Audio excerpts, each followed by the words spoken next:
welcome everyone to the breakout session with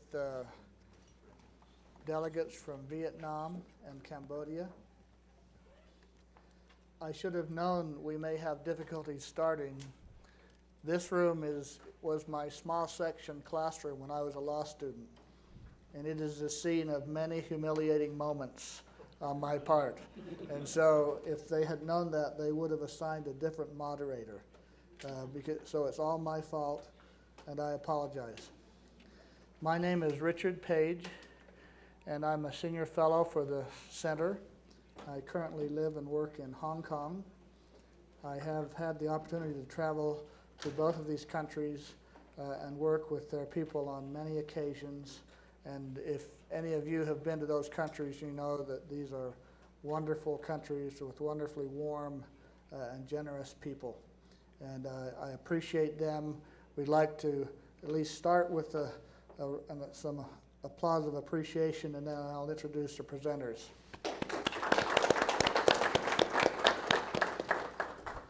From Vietnam, we have Mr. Pham, who will be presenting. And we also have Mr. Nguyen, who is with him but will not be presenting. Thank you to both of them. And from Cambodia, we have Madam Min Neth, who will be presenting. Madam Keo Sotheary, and Mr. Stay Amnann. We're grateful to each of them.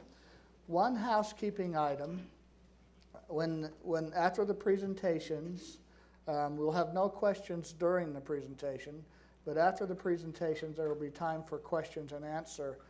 It's important not to speak until the man on the machine gives the signal, because our comments have to go up to the translator and back down. So make sure you get the go-ahead before asking your question. Without any further ado then, Mr. Pham, if you would like to present.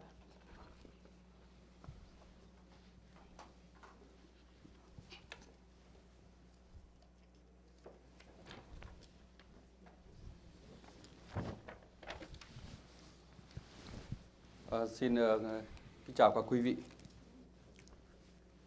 Kính thưa ngài chủ tọa. Kính thưa các quý vị đại biểu.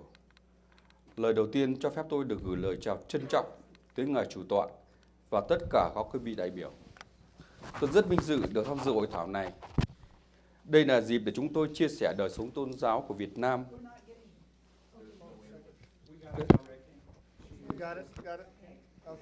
Okay.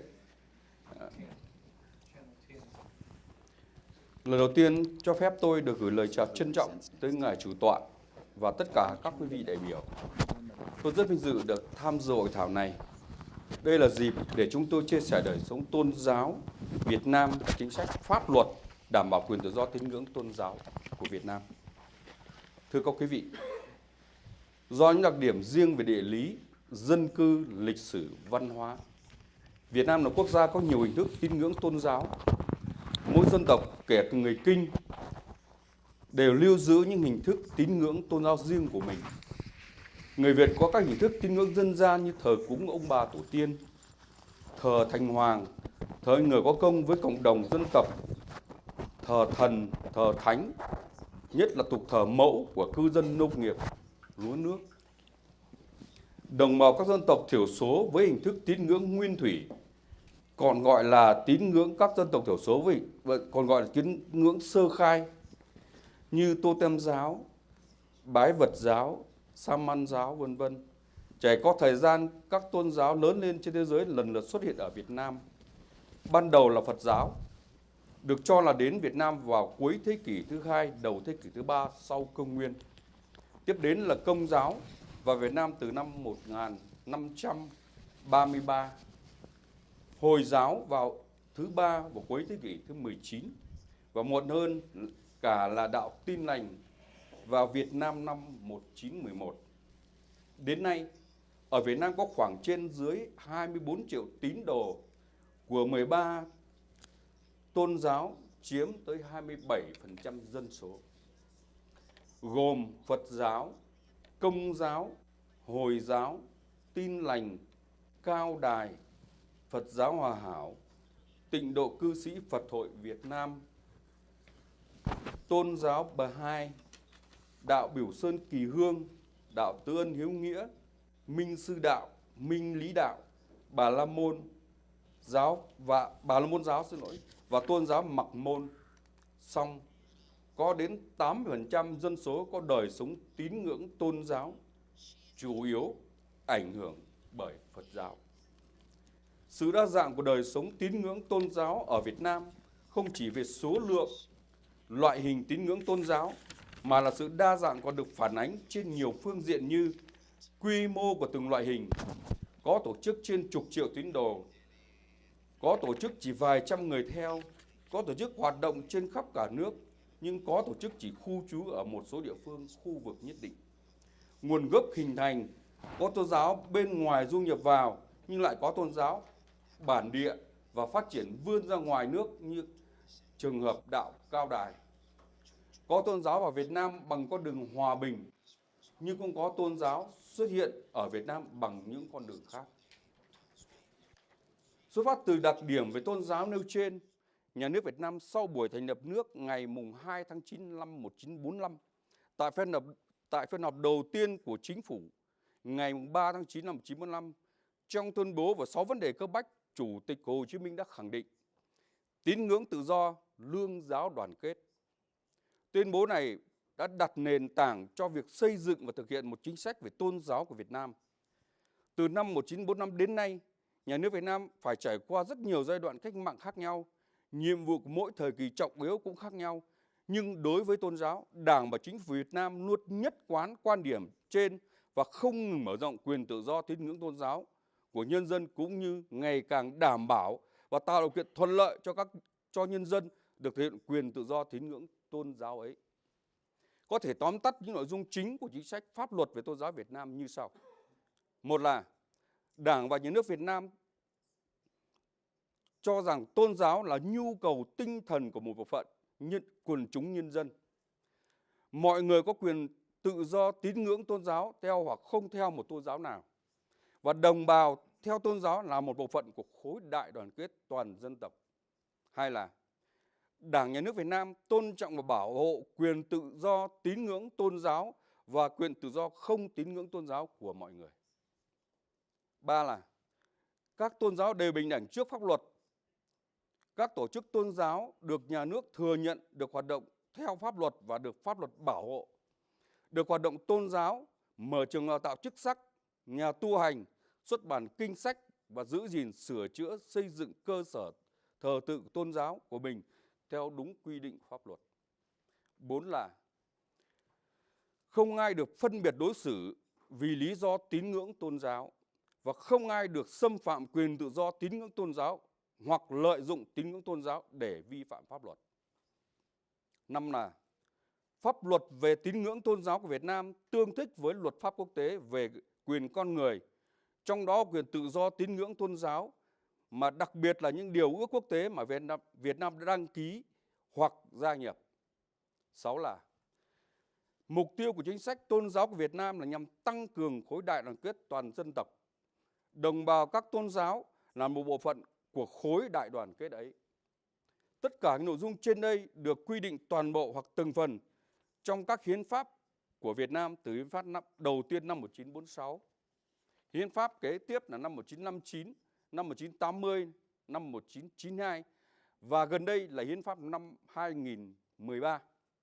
Trong các văn bản dưới luật hiện hành bao gồm pháp lệnh về tín ngưỡng tôn giáo, Nghị định 92 của Chính phủ ngày 8 tháng 11 2012. All the contents above are regulated in whole or in part in the Constitution of Vietnam, from the first Constitution in 1946 to the next Constitution in 1959, in 1980, and finally in 1992, and the most recent Constitution, which was established in 2013. And the current bylaws include ordinances on belief and religion, decrees that were dated in 2012 of the government providing detailed regulations and measures of enforcement of the ordinances on belief and religions, stating that religions will have freedom to act if they are acting in accordance with the law. Moreover, it can be found in the civil code, the criminal codes, land codes, building and marriage and family laws, residence laws, and laws against HIV and AIDS. Particularly, the Constitution in 2013 used the word everyone instead of the word citizen to refer to objects of belief and religion that will be respected and protected by the state of Vietnam. As those people were increasingly expanding, and not only citizens of Vietnam, those who are restricted to exercise their rights as citizens, but also to foreigners and people without nationality that were in the state of Vietnam also had those same rights. The consistency in the religious policy of Vietnam not only was reflected in the Constitution, but it is also reflected from all the policies and practical actions that have been implemented within the state. So the implementation of regulations on religious organizations are in the Ordinance on Belief and Religion, that after 10 years of implementation of the old ordinance from 2004 to 2014, Vietnam has now recognized 23 religious organizations, totaling 47 religious organizations overall that are recognized in Vietnam, with 23 of them being in the last 10 years. This figure does not include thousands of Protestant groups and many other forms of religious minorities that have registered for religious activity to be established as officially recognized in the future. This is an outstanding result because after the national reunification after 1975, there were only 6 religions and 6 religious organizations recognized in Vietnam, which were Buddhism, Catholicism, Protestantism, Hoa Hao Buddhism, Cao Dai. So secondly, among the religious organizations that are recognized in Vietnam are some having millions of followers, such as Buddhism has over 11 million, Catholics over 6 million, Cao Dai over 2 million, Hoa Hao Buddhism over 1, and the Church of Jesus Christ of Latter-day Saints has already been recognized in Vietnam as well. Thirdly, after the religious organizations are recognized by the state, they will be protected by law in all their religious activities, including building, repairing places of worship, establishing, dividing, and restoring religious organization, establishing training institutions for those who specialize in religious activities, publishing activities, ordination of new leadership, appointment and election of new leadership within the religious organizations, such as Buddha's birthday celebration in 2008. In 2014, there was a conference of World Buddhist women, and the Protestants celebrated 100 years of Protestants in Vietnam. There was also the Catholic Jubilee and the celebration of 50 years of establishing the clergy in Vietnam. So in summary, with the actual diversity of various beliefs and religions that are building and implementing their organizations within the country, we have a consistent policy to respect them, to ensure their rights to freedom of belief and religion, freedom of non-religion should they choose, the religion of everyone, and different religions are equal before the law. That is essential. That is key to determining stability and harmony between the religions of Vietnam and society within Vietnam. This harmony is a desire of all multi-ethnic, multi-religious nations in the world, and we are trying to establish that as well. Despite having achieved so much success in building and strengthening the national unity of citizens, religious unity, and our policies of religious law in Vietnam, it is constantly being improved in order to ensure further protection of the freedom of belief and religion of the people. In the process of finalizing the law on beliefs and religions, we are eager to learn from researchers, scholars, managers that are specialized in this area to better meet the rights of freedom of belief within our country, to build stability and peace within the social development. And we'd like to thank you all for letting me share what we are trying to do in Vietnam, and we welcome you all to Vietnam so that we can experience our way of life and belief and our religious diversity, harmony, and freedom. Thank you very much.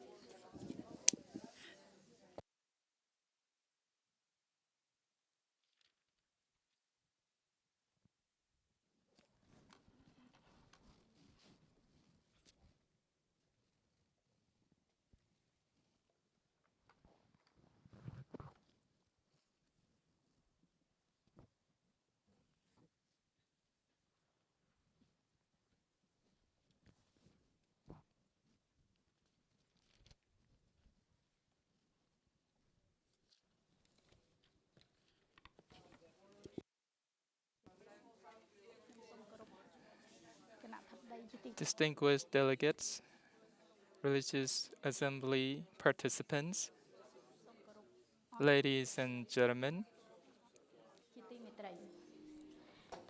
I have a great honor and pleasure today to be invited to participate with Your Excellencies, ladies and gentlemen, in this year conference on religion, law, and social stability. In the name of Ministry of Cult and Religion, I would like to express my high appreciation of the Church of Jesus Christ of Latter-day Saints, especially the International Center for Law and Religion Study at Brigham Young University, for inviting me and my colleagues to be in this great conference, sharing opinions, experiences, and information toward further fostering religious freedom and overcoming global challenges, especially work out for more strong foundation of religious tolerance and understanding among cultural diversities. Cambodia, in its prestige, has never been any religious conflict.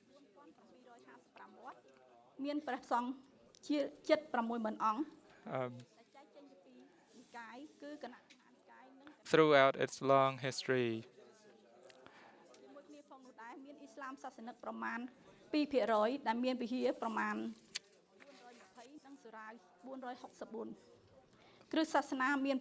Christianity has about 200 meeting houses, and Catholic, Protestant, and other minority religions, including LDS, New Lives, Seventh-day Adventist, and 4 News. There are also Baha'i and Kadais.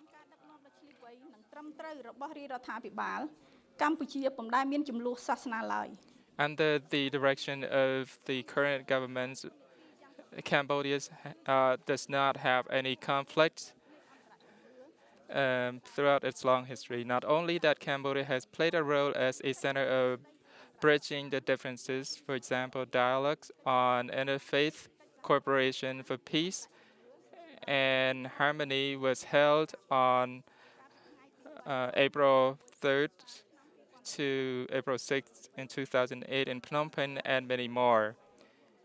Cambodia stands fully committed to giving full religious freedom, and it has a rich cultural and ecclesiastic diversity in the society. Meanwhile, the royal government of Cambodia provides full freedom of religion to the people based on concrete foundation of harmony among differences of sex and religions, and stands against any kind of discriminations of different religions among people, and curbing all activities using religion as a means of business, which leads to religious crisis, but however turn the potential of religion to be a force of economic and social development, as well as strengthening peace, solidarity in maintaining traditions, and uplift the value of morality in society. Therefore, in parallel with the economic growth, a better social infrastructures, political stability, and freedom of religious practices are strongly encouraged. Freedom of religious practices is taken care with assurance of mutual respect in a framework of law. Therefore, we have seen many religious beliefs being practiced in Cambodia, such as Buddhism, Christianity, Islam, and many more. The freedom of religious beliefs and religion guaranteed by its constitution in the Article 43, which that people of faith, people of both sects, are fully equal rights to believe, and guaranteed by the freedom of to choose their own religious belief and practice on condition that those beliefs do not harm or violence other faith or religion, social order, and public security. Buddhism is a state religion. The ministries learns that through religious practice, parents are able to provide parents in families from the youngest child on up to respect life and the freedom of others. Religion provides that pattern in a family which brings stability and harmony to families, to villages, to our provinces, and our country. On the base of strengthening religion, freedom, harmony, it has to be the right principle of the government to be implemented and the right role of each religion to build up their knowledge, moral virtue, and its practices in order to take part in the development of the country.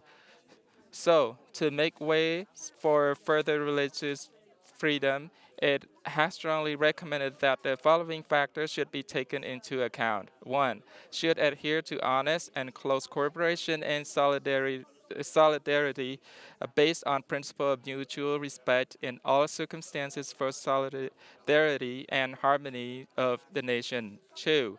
We should encourage extensively to contribute and learn the global scientific approach and knowledge among all religious diversities, the societies, and nations in order to avoid being extremist in their viewpoints and faiths and take an ethics and responsibilities of tolerance and understanding of multi-religions and intercultural issues for granted.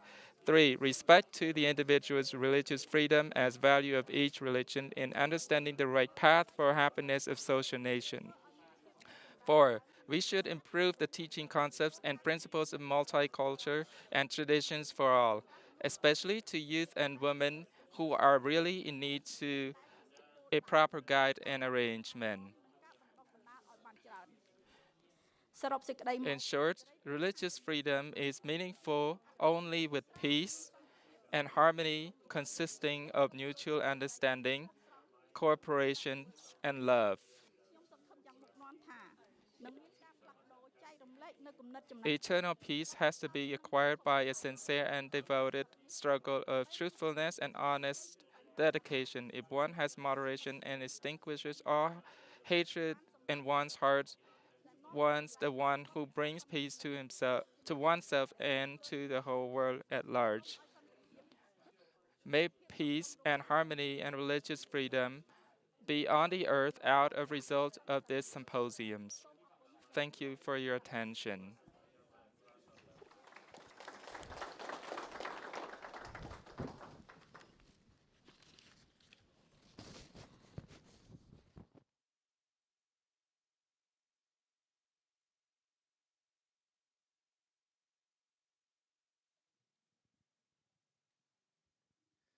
Thank you very much. We will now open the time up for questions of our panelists.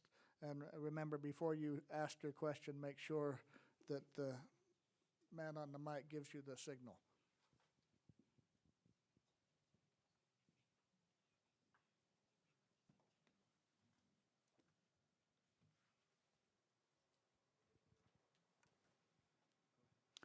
I'd like to, excuse me, I'd like to put a question to our delegate from Vietnam. I really commend your progress in the efforts on freedom of religion and the recognition of other religious organizations in the past 10 years. I'm wondering if the ability to meet in large numbers is tied to this recognition. I know early on there had been a limit to the number of people that could meet together in an assembly, a religious assembly. And I wonder if that's still the case, and if it is, where did the group of Muslim women, what was it, Buddhist women who met there recently, where did they meet, and how was that arranged?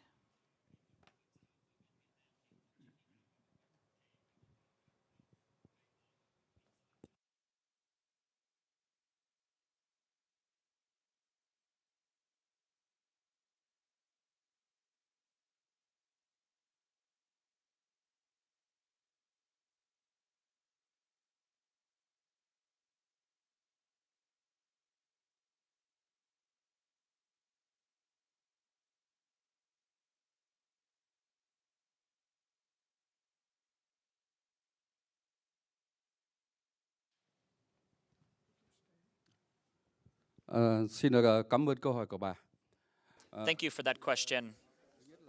Firstly, I would like to say Những cái câu hỏi như thế này thì chúng tôi sẽ trả lời ở mức độ nhất định, bởi vì tôi these are questions that we have answers về Tin lành là chủ yếu. well, I don't really have too many answers to the things about the Buddhist question because I'm actually over the Protestant department within the government. So I'm going to answer according to what my experiences are. The rules about religious activity, is if the followers of a religion want to meet together, then the Vietnam government would want to accommodate them. But it also depends on where they would like to organize these activities. If they want to organize activities in a way that is according to the law, then we will give them all the accommodation that they can. If it is in a place where the building is too small and there's no safety regulations and they want to have too many people go to a very small area and we can't guarantee the safety of the followers, then we would ask them to go and organize at a different place. So if they are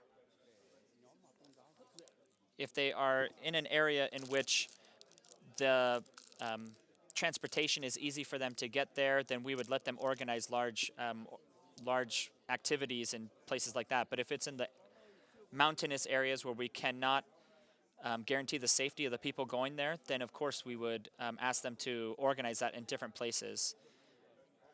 And most of the religions within our country, they have different activities, different styles of activities, different numbers of people that will participate. So we have to take it as a case-by-case basis to help them to organize their activities.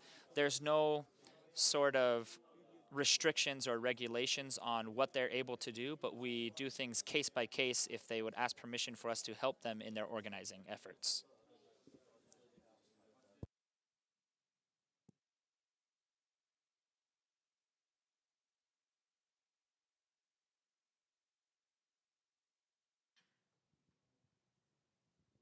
This is also for Mr. Pham. May an organized religion that is recognized by the state of Vietnam construct their own meeting houses for worship purposes?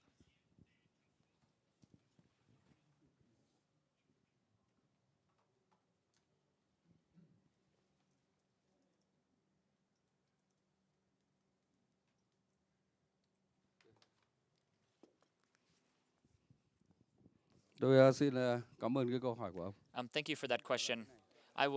My answer is this. The Committee for Organizing and Managing Religions, if you are recognized as an official religion in Vietnam, then of course most of those religions will have meeting places already established. And if you would like to set up a new place of worship, then we would apply these regulations for these organizations to build new meeting places. The laws are, first, you would give us the amount of people that would be meeting in this place, and the second would be somebody would have to manage, somebody that is in a leadership position would have to manage the organization of a new meeting place. And the third would be we have to have establish the rules of what that meeting place will be. And the fourth would be setting up the official recognition through our committee to be able to build a meeting place. If you have not been recognized officially in Vietnam, then obviously it is less easy to be able to build a new meeting place. If you are recognized officially, then we will always see what your needs are and help you to build new meeting places to accommodate your followers. And planning is very important because our cities are set up in such ways where We'd like to keep the order as much as possible, and it's difficult. So every state and every city is going to be different. So if we have the land, if we have the space, if we have the funding, then we would be able to help you to set up these places of worship easier. So there is a process that you would have to go through to be able to build new places of worship. If the Organizing Committee of Religions have a full plan where you have given us every one of the qualifications needed to build a meeting place, then we would very much help out. Or we would try to look for other places for you that would be able to ensure safety and make sure that all of the people who are coming to this meeting place would be able to get there easiest. We just want to set up an environment where those who are coming to place of worship are able to get there, are able to be safe, and that the people around them will not be negatively affected by their activities. We really don't care how many meeting places people have. It's more a matter of safety and planning, and we're trying to make sure that the reality of that it's realistic and that it works within our city and state environments. We want to give you guys permission to build, permission to have beautiful places of worship. But if you have property already, you already have plans, you already have funding, then no problem. We will help out with that process. But if you don't, then we have to go through a little bit longer process to help you set up places of worship, and mostly amongst those that are officially recognized religions in Vietnam. Thank you.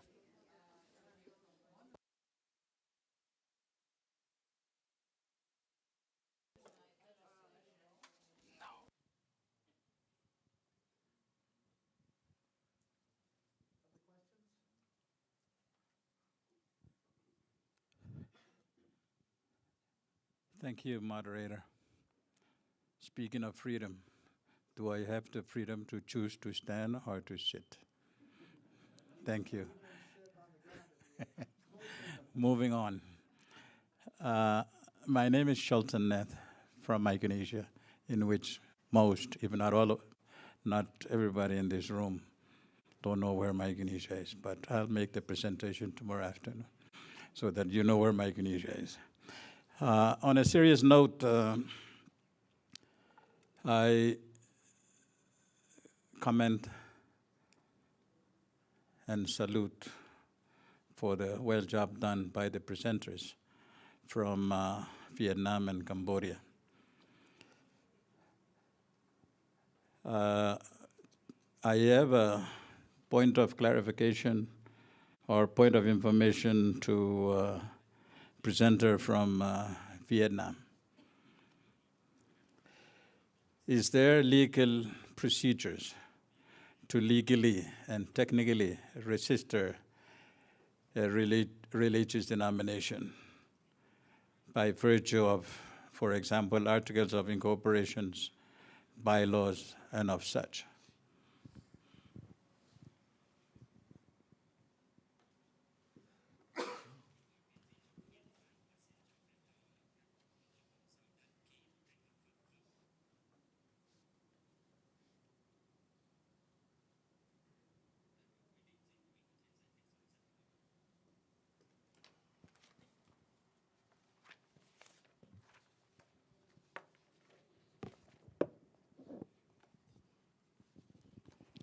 Tôi xin rất cảm ơn câu hỏi của ông đã quan tâm. Thank you for that question, because this is an important thing to us.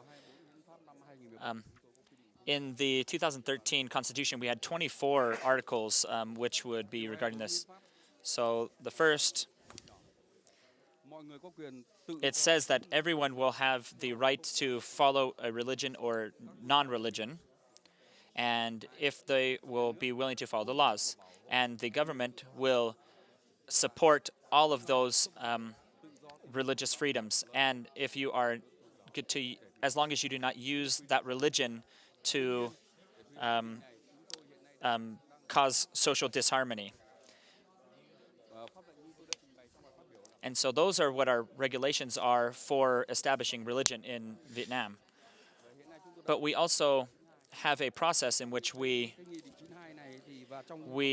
allow for religions to be able to register within Vietnam to receive extra support and help from the government so that we can have more success amongst our religious groups in creating harmony within our society.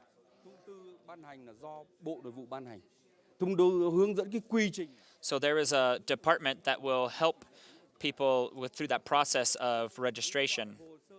Like all the articles of management of a particular religious organization will have to be explained out for us to be able to help out with that. That is one of the qualifications. We have to know what they're going to be presenting to their followers.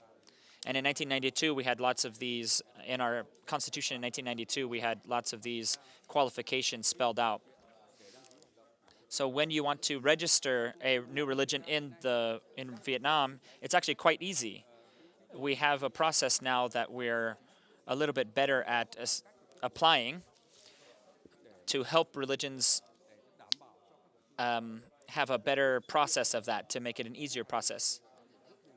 And so now it's pretty quick that religions can register for official recognition because of those qualifications that we place in our 1992 articles regarding religious freedom in Vietnam. And if you have the opportunity to read that, you can see a little bit more information, a little bit more detail about how we have that process for religions to register within our country. We do have a very specific process. Thank you.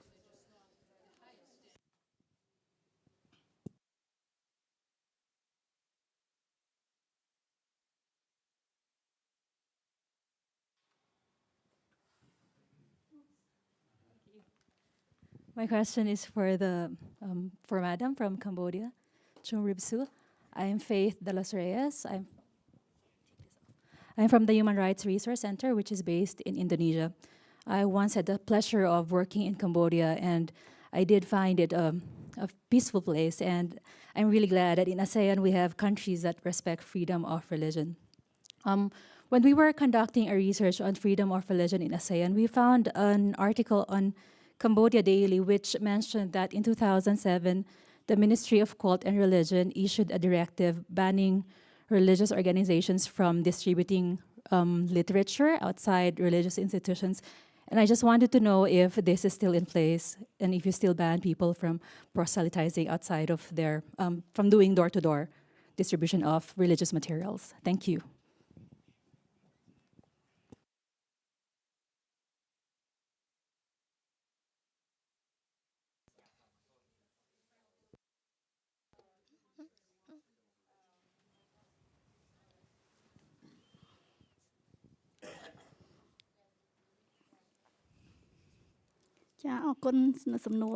Thank you for your question, ma'am. In fact, we still have that.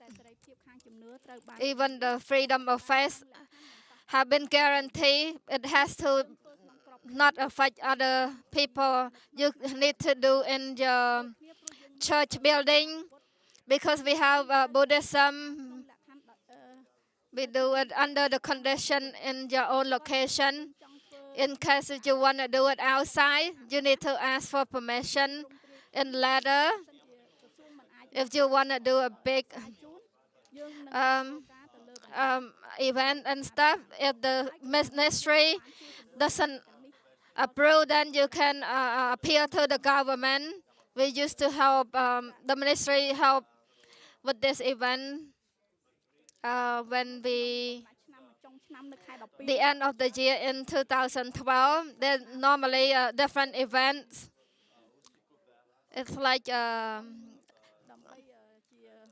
one Christmas. It's like for the Christmas party, we help them accommodate the festivity and help them organize the event too.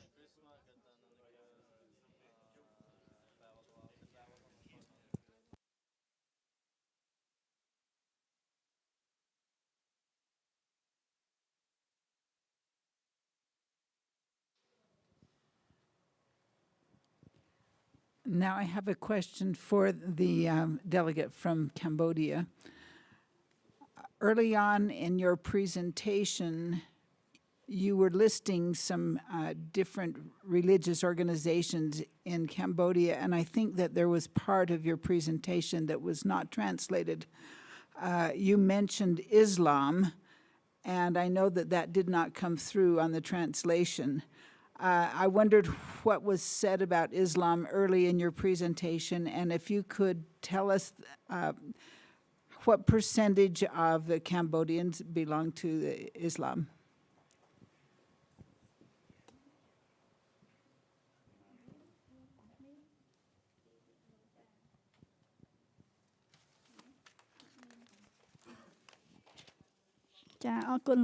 Thank you, ma'am, for your question. In fact, I already mentioned that Muslim, there's 2% of Muslim follower, and for 20 church, and 464, and that, and over 50,000 followers for Muslim. Thank you.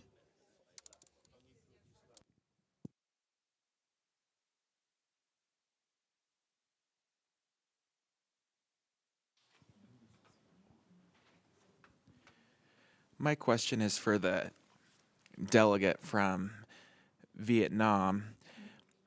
My two questions.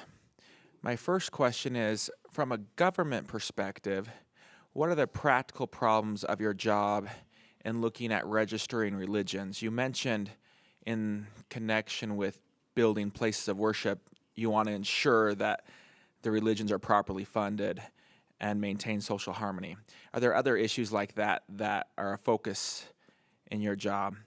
And then secondly, I commend the wonderful work you've done in registering additional religions.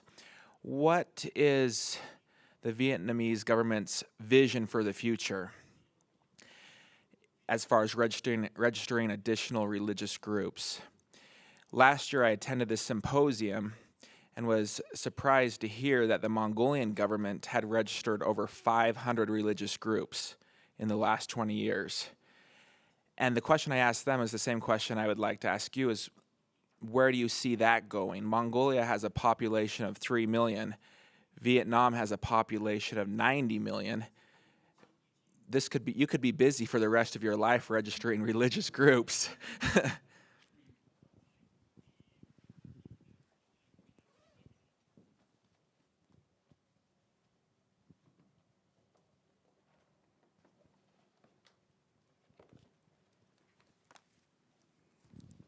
Xin cảm ơn câu hỏi của ông.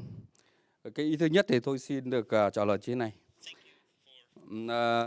Thank you for that question. Nếu mà các tổ chức tôn giáo khác nhau khi xây dựng cái religions, when they want to establish their place of worship, obviously we just want to make sure that they have property, and funding is mostly by the religions. We don't really have the money to disperse to them. We don't really, we know that Vietnam, we don't really have a very high GDP, but so we cannot give money to the different religions to establish their place of worship. We just want to make sure that they have enough. But to establish safety,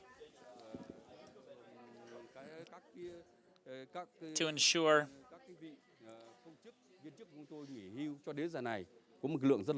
that, well, because there's a lot of people who have retired and there's a lot of old people, and we have a lot of problems with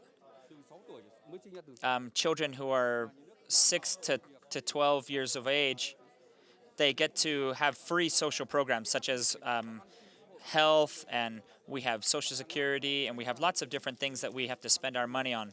Our GDP doesn't go up very much, but the amount of money that Vietnam gives to their social programs are very high. We go up every year.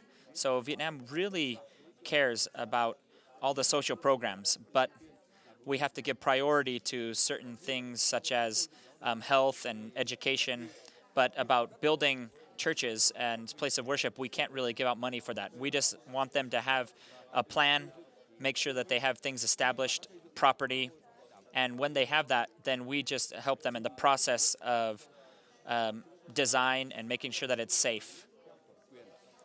So if they do it by the authority of the government, then we make sure that their plans will be accomplished. So the most important is it safe? Do they have the property? Will it affect all the community around it? Those are the most important things. Less important is the funding. We don't give very much for that. So under the law, safety is managed by the government. So we have to take responsibility for that. So we make sure that they are building safe places of worship. We do not give money to them to build their places of worship because we just don't have that. But we make sure that they have enough to build safe places of worship for their followers. We try to help out as much as we can, though. Sometimes we help with design. Sometimes we help them in finding property so they can build these places of worship. But it's a little difficult for us. We have some hardships when it comes to the funding part of things. And we just think that the different religious organizations, they have a lot of relations with other religions outside of Vietnam, and so sometimes they get funding and help and support from other places. We try to make sure that they have safe places designed to be able to accommodate the people who are following their religion. So we just try to make sure they accomplish all of the goals of a place of worship.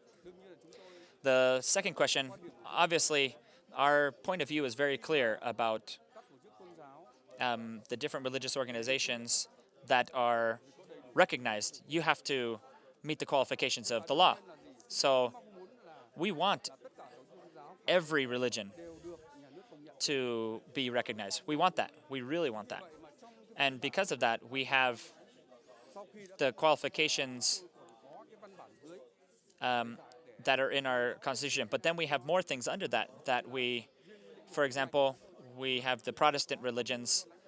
We put in different qualifications for them to help them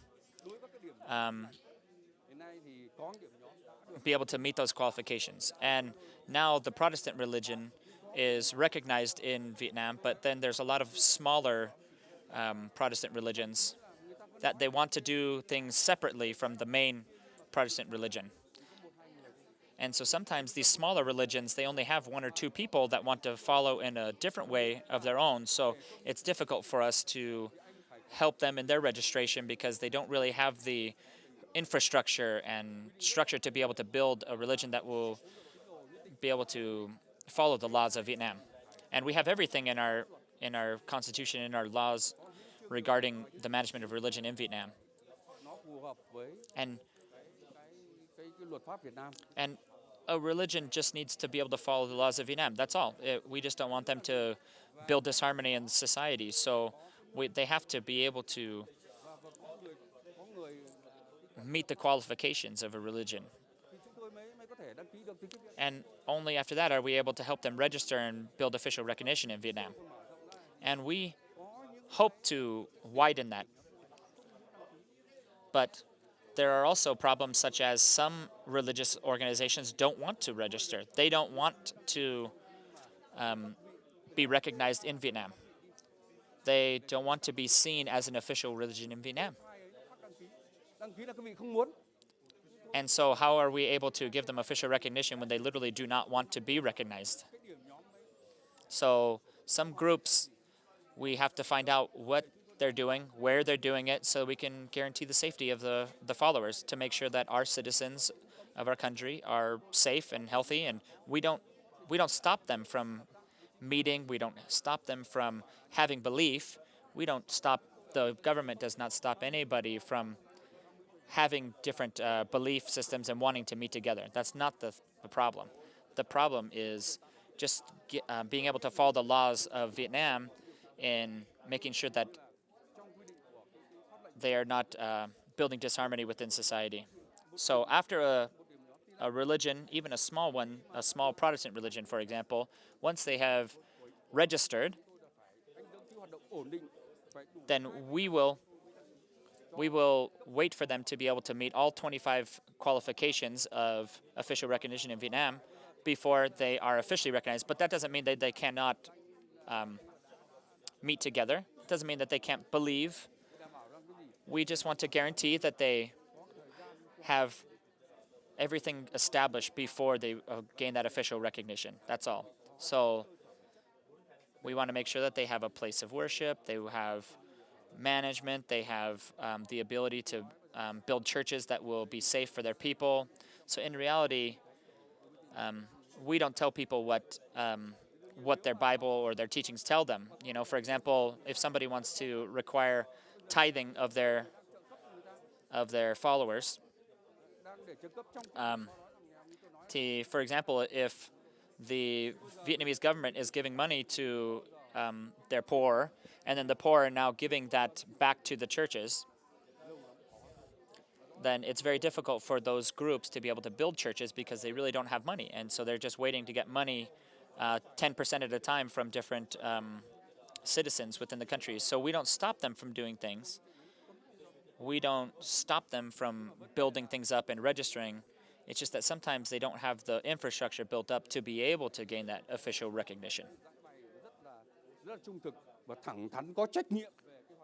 We give the responsibility of registering and giving official recognition not on us, but that is for the religions to figure out, because we just set up what is necessary for them to act under the law, and it is up to them to be able to meet those qualifications that we have established are safe and good for the people.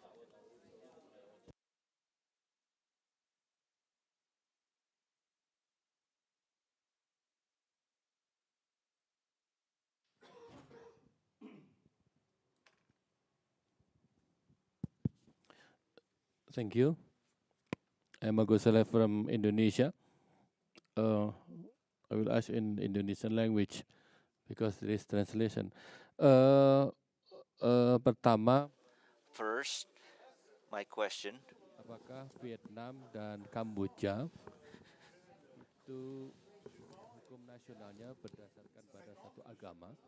uh, Yang kedua, is both countries ada kualifikasi khusus atau kriteria khusus di mana satu agama itu akan diakui oleh negara, baik Vietnam atau Kamboja. Seperti pertanyaan tadi itu, kalau begitu banyak agama, bagaimana kemudian negara akan mengatur agama-agama itu? Karena itu apakah ada satu? No? start talking. Okay. Is there any special criteria that any religion to be officially accredited by government? Especially religion come from outside from your country. Is there any special regulation, a special criteria that can be officially to be one of the religion? The first question is, no?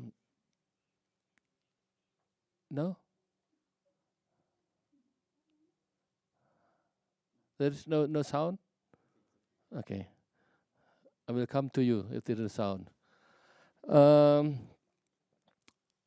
First, what is the foundation of your constitution? Constitution based on one religion, all religion to be the value of your constitution. Let's say, as I know, Cambodia based on Buddhism. Vietnam, I don't know exactly. Does the constitution influenced by any religion or one religion? Because related with the other religions. I think, thank you.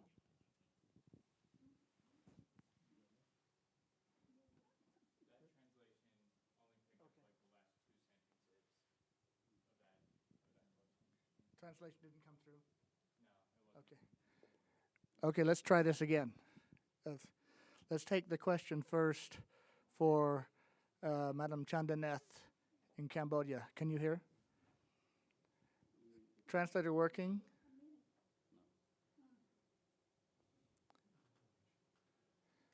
Hello?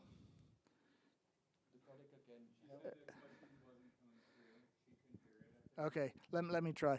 The first question for Cambodia, in their constitution, is there anything in the constitution that recognizes any particular religion as the state religion or the religion on which its laws are based? And then the same question for Vietnam. The answer, of course, for Vietnam is there is not. That's one question. Another question would be, are there specific identifiable criteria for a religious organization to become registered in the country? Mr. Pham has already indicated for Vietnam there are 25 specifically identified criteria for a religious organization to move through Decree 92 from local registration to national registration to full recognition. But for Cambodia, I don't think we've addressed that.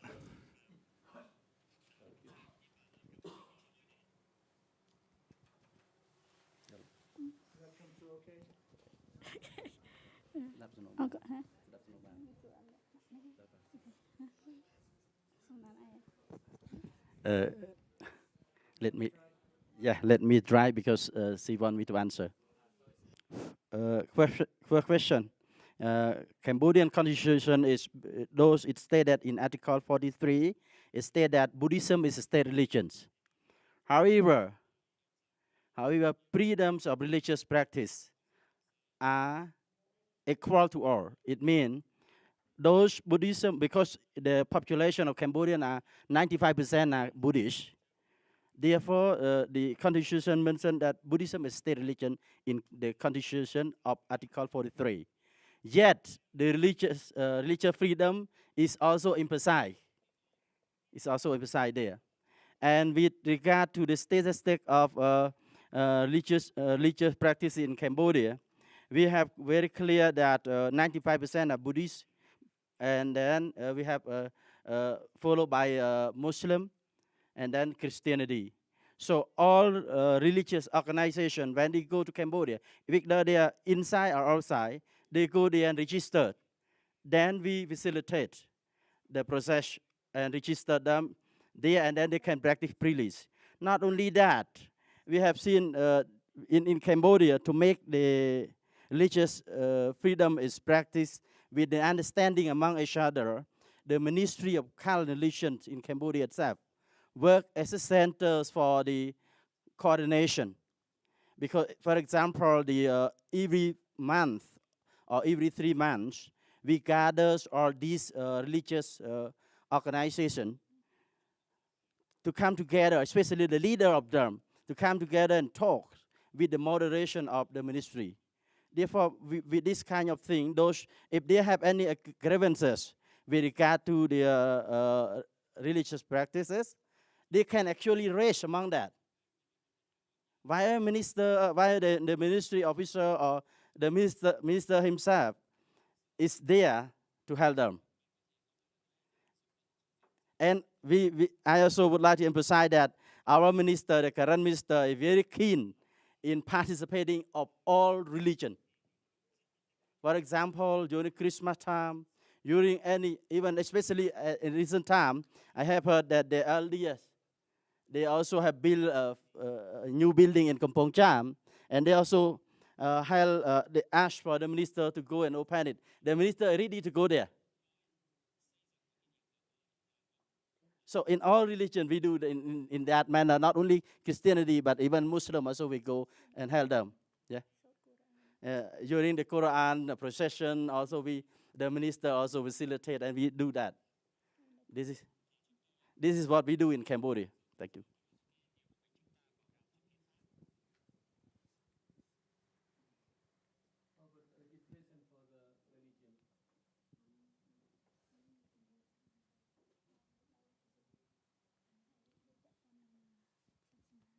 No, actually we have a procedures of doing it. We started from the grassroots level and then up to the ministry.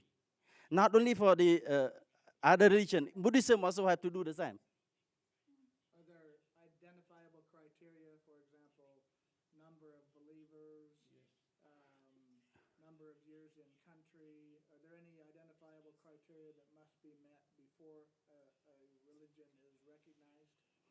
No, in fact, if they have set themselves that they are their religious practices, and especially in recent time, we have seen the group of Malaysia, Nigeria.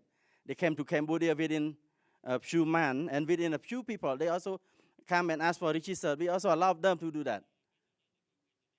So the process is just a formal written application identifying who wants to be part of the group. Yeah. And where they want to meet.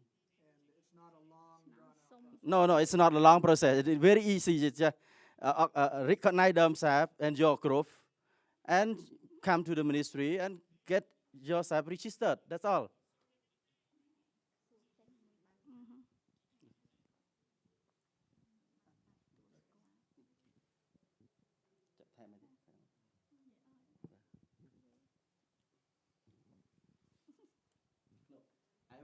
I want to tell you one thing. If you have any problem with regard to your practice, go directly to the ministry.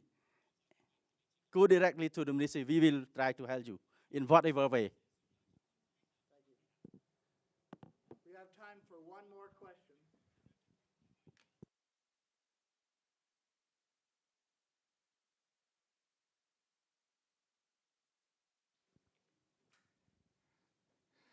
Did the questions get translated for Vietnam? What is the process for registering a religious organization? And does the Vietnam Constitution designate any religion as the state or preferred religion?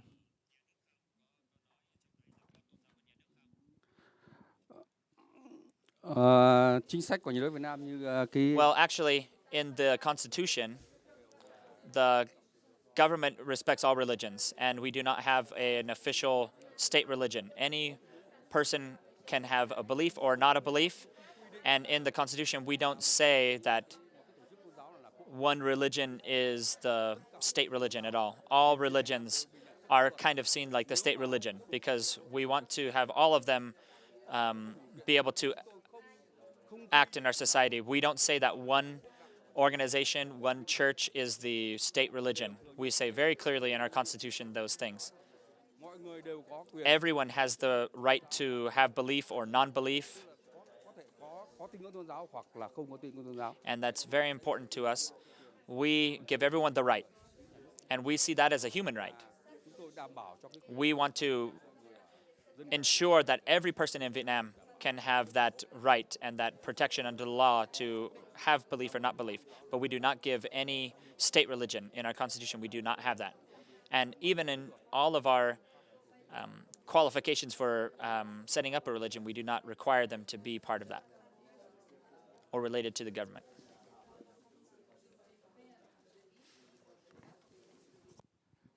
I appreciate that both the questions and especially the answers and the willingness of the delegates. I'd like to have one more hand of applause, and then let's be first in line for lunch.